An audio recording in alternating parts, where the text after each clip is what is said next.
So, welcome to all the BSc second year students. The last class we have seen, that is osmosis. What is meant by osmosis? Different aspect of osmosis. Then imbibition, diffusion. These things we have studied. So once again, I want to clarify the difference between osmosis, imbibition, and diffusion. So osmosis is nothing but it is a physiological process where the movement of solvent molecules from its higher concentration to lower concentration through a semi-permeable membrane is known as osmosis. So how the process of osmosis takes place, that has been explained with the help of experiment, which is known as Thissell funnel experiment. Physical way, that is Thissell funnel experiment, potato osmoscopes, then how it plays important role in plant life, I also explained. Then what is meant by osmotic pressure, what is meant by trigger pressure, what is meant by DPD, diffusion pressure deficit, DPD. Then plasmolysis also we have learned. So what is meant by plasmolysis, how it is take place, which is the hypertonic solution and which is the hypotonic solution. So if you are going to be putting a living cell in a hypertonic solution, ultimately what happens, there is a shrinkage of protoplasma, then that cell is known as plasmolyzed cells and the process is known as plasmolysis. If you are going to be again putting this plasmolyzed cell in a pure water without any solutes, that is a pure water, again due to the endosmosis means the entry of water from outer to inner of the cells, from outside to inner of the cells is known as endosmosis. Due to the endosmosis, again the protoplasma take its original place and there is a deplasmolysis take place. So all these things we have discussed in the yesterday class. We have also discussed imbibition. Imbibition is nothing but a simple diffusion of water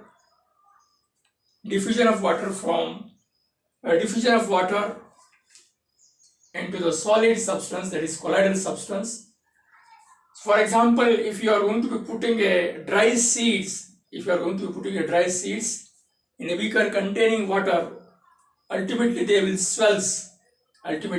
The swelling of the seeds by absorbing water, not absorption, it is an adsorption. The imbibition is a adsorption process where there is a diffusion of water and the swelling of colloidal substances is known as imbibition. Due to the imbibition, a pressure is created. That pressure is known as imbibition pressure. So that is the difference between osmosis and imbibition. For example, you have seen that in a rainy season, due to the adsorption of water by doors, plywoods, that swells. That process is known as imbibition. Again, the adsorption of water by gums is also a process of imbibition. So the imbibition has also plays a very important role during absorption of water. The root hair cells, the wall of the root hair cells simply absorbs water, and there will be a role of the imbibition process for the absorption of water. So this is the imbibition. So the substance, for example, the colloidal or a solid substance which absorbs water is known as imbibant, and the water itself a liquid substance that is known as imbibed. So this is about imbibition. Now the fourth aspect of this chapter is diffusion. Diffusion is nothing but simply moment of solid or gaseous particles from its higher concentration to lower concentration is known as diffusion. For example, if you take a beaker containing pure water and if you are going to putting a color drop of water, at that time will be see there is a slowly diffusing of color particles, color molecules, color particles into that beaker, and there will be a formation of homogeneous mixture. Then there is one more example. If you are standing in a room on one corner, if you are losing the gaseous particles, so that gaseous particles will be diffuses or releases from its higher concentration to all area of the room, and there will be spreading of gaseous particles. So that process is known as diffusion. So that is the main difference between osmosis, imbibition and diffusion. So it is also created one type of pressure is known as diffusion pressure. So all these processes, imbibition, osmosis and diffusion, plays an important role in the life of plants during absorption of water, minerals, and the movement of water, minerals and solutions from cell to cell take place by this process, that is osmosis, imbibition and diffusion. So these things we have studied. Now the important aspect in this chapter, that is transpiration.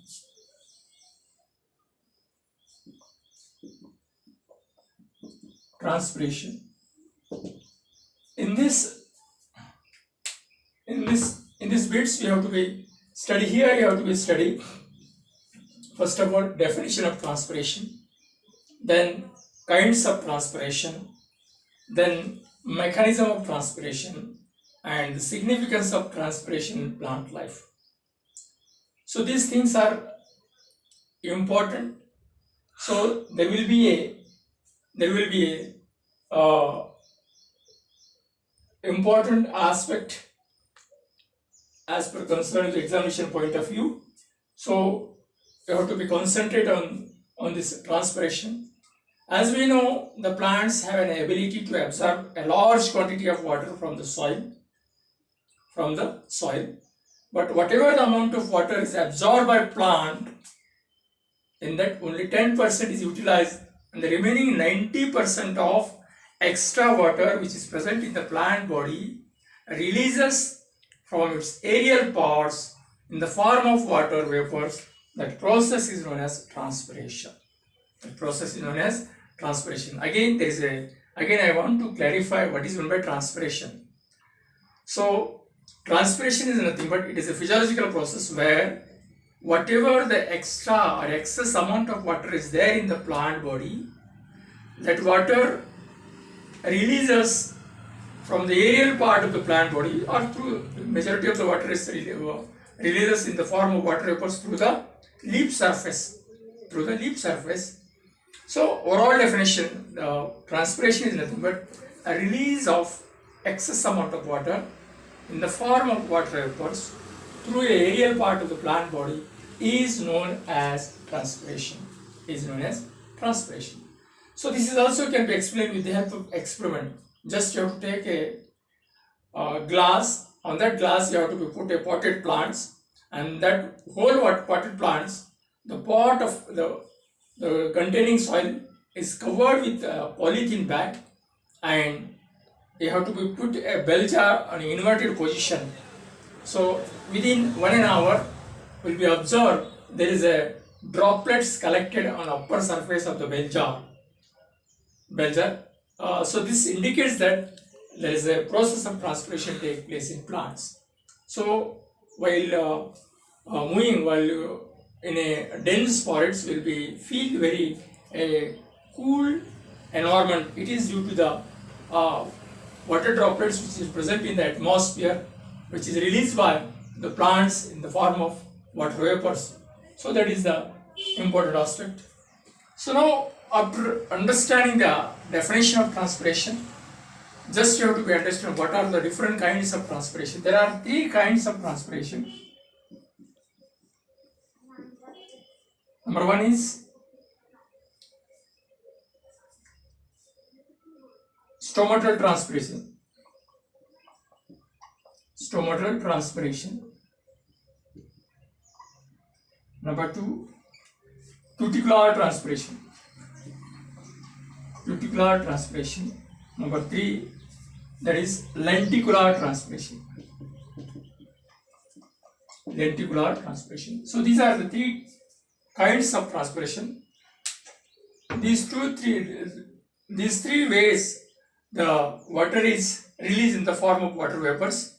So therefore it is known as three. So this is the three kinds of transpiration. Number one is stomatal transpiration, cuticular transpiration, and lenticular transpiration. What is meant by stomatal transpiration? What is meant by cuticular transpiration? And what is meant by lenticular transpiration?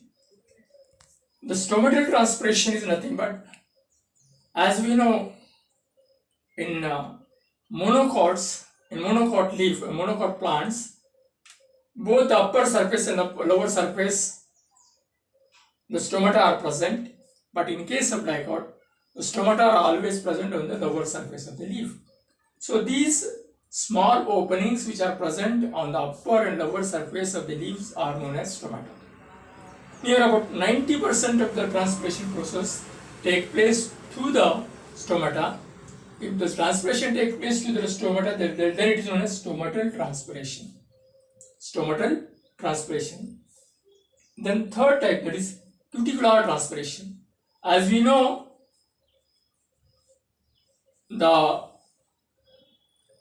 on the cell wall, either it may be leaf or a stem or fruits, on the surface of the cell wall there is a cuticle, the outermost layer which is protected from the sunlight.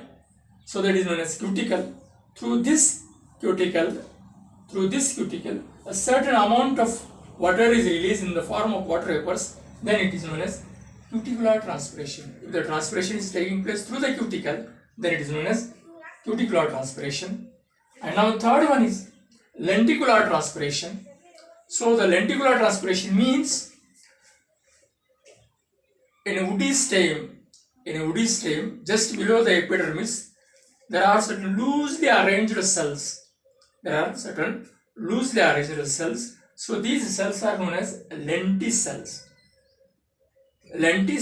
So certain amount, a certain extent of transpiration process take place through the lenticels, then it is known as lenticular transpiration. So these are the definition of stomatal transpiration, cuticular transpiration, and lenticular transpiration. So just you have to remember, in MCQs there will be a question on what is, when explaining that there will be four options: stomatal transpiration, cuticular transpiration, and lenticular transpiration. Which cells are responsible for stomatal transpiration, cuticular transpiration, and lenticular transpiration. So these things you have to be remembered. There will be questions on in examination on these aspects. So now after that, you have to go through to the details regarding the mechanism of transpiration.